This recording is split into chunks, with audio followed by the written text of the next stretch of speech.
Fox News reported recently that Google is in the spotlight after internal emails show conversations between employees highlighting a desire to manipulate search results on the heels of President Trump's controversial travel ban in order to mute conservative viewpoints and push ways to combat the ban. Google, however, denies that this manipulation was ever implemented, even though the social media giant is clearly changing search results in other areas, particularly in relation to Islam and jihad. Google staffers wrote of rigging searches to help people combat Trump's travel ban, which was designed to prevent people from jihad hotspots from entering the U.S. Overall idea, they wrote, leverage search to highlight important organizations to donate to, current news, etc., to keep people abreast of how they can help, as well as the resources available for immigrations, as they put it, or people traveling. Google employees who learned of this were thrilled, commenting, "We're absolutely in, excellent initiative," and the like. Yet now that it has come to light, Google claims that nothing was really done. These emails, they say, were just a brainstorm of ideas, none of which were ever implemented. Google has never manipulated its search results or modified any of its products to promote a particular political ideology, not in the current campaign season, not during the 2016 election, and not in the aftermath of President Trump's executive order on immigration.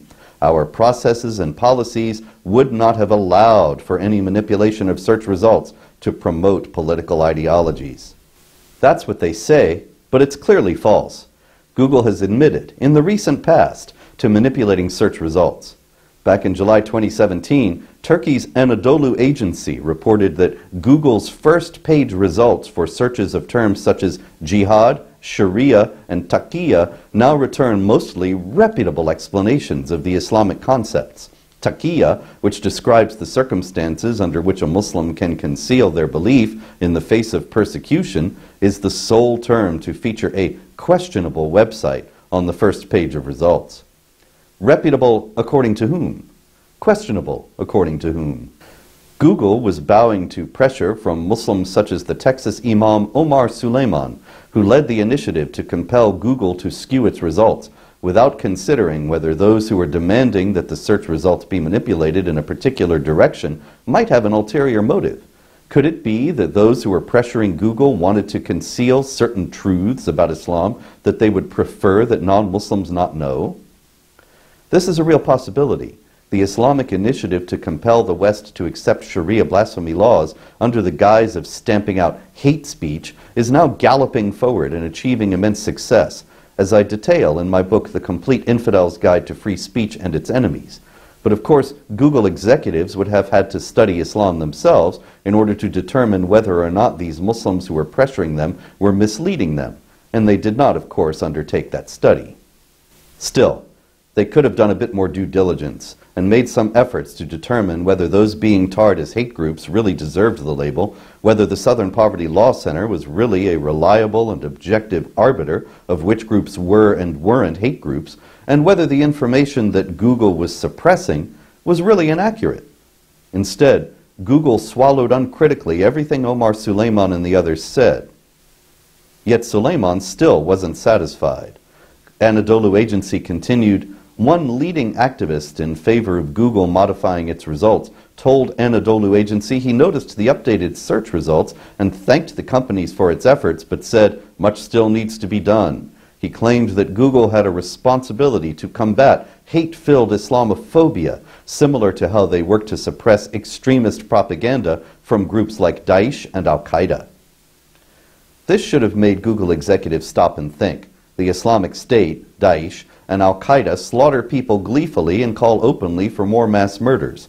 There is no firm evidence that anyone has ever been killed by so-called hate-filled Islamophobes, and the claim that Hamas-linked CARE and the Southern Poverty Law Center make in this Anadolu agency article that this supposed Islamophobic rhetoric has led to a rise in hate crimes against Muslims is supported by not a scintilla of evidence. Suleiman was equating critical words with murderous deeds, and Google should have realized at that point that he had an agenda and wasn't being honest. Suleiman himself, however, tried to pose as an impartial arbiter. The Anadolu Agency article continues, Suleiman said Google should differentiate between criticism of Islam and hate-filled Islamophobia, emphasizing the religion should not be infringed upon. That wasn't clear. He was saying that there was acceptable criticism of Islam that was not hate-filled Islamophobia, but if that's so, then the religion can be infringed upon, at least by this legitimate criticism. Or, if the claim that Islam must not be infringed upon means that it cannot be criticized, why is that so of Islam but not of any other religion? Suleiman says, I don't think Google has a responsibility to portray Muslims positively. I think Google has a responsibility to weed out fear-mongering and hate groups, but I don't want Google to silence critique of Islam or critique of Muslims. The problem with this is that neither Omar Suleiman, nor CARE, nor the Southern Poverty Law Center, nor anyone else who has ever said that there's a distinction between legitimate criticism of Islam and hate-filled Islamophobia has ever identified anyone he thinks is a legitimate critic of Islam who is not Islamophobic. I've written over 18 books now, as well as thousands of articles and over 60,000 blog posts. I've attempted to present a reasonable, documented, fair, and accurate criticism of Islam and explanation of the Jihad doctrine. Nevertheless, I've been tarred as a purveyor of hate-filled Islamophobia by groups and individuals that have never given my work a fair hearing, but have read it only in search of gotcha quotes they could use wrenched from their obvious benign meaning in order to claim I was saying something hateful. And this doesn't happen only to me, of course. It happens to anyone and everyone who dares to utter a critical word about Islam or jihad, wherever they are on the political spectrum. The jihad against the freedom of speech is advancing rapidly, and most people don't even know it's happening. And Google, despite its denials, is willingly playing along. I'm Robert Spencer, a Shulman Fellow for the David Horowitz Freedom Center and Director of Jihad Watch. This video has been brought to you by the Center for Security Policy.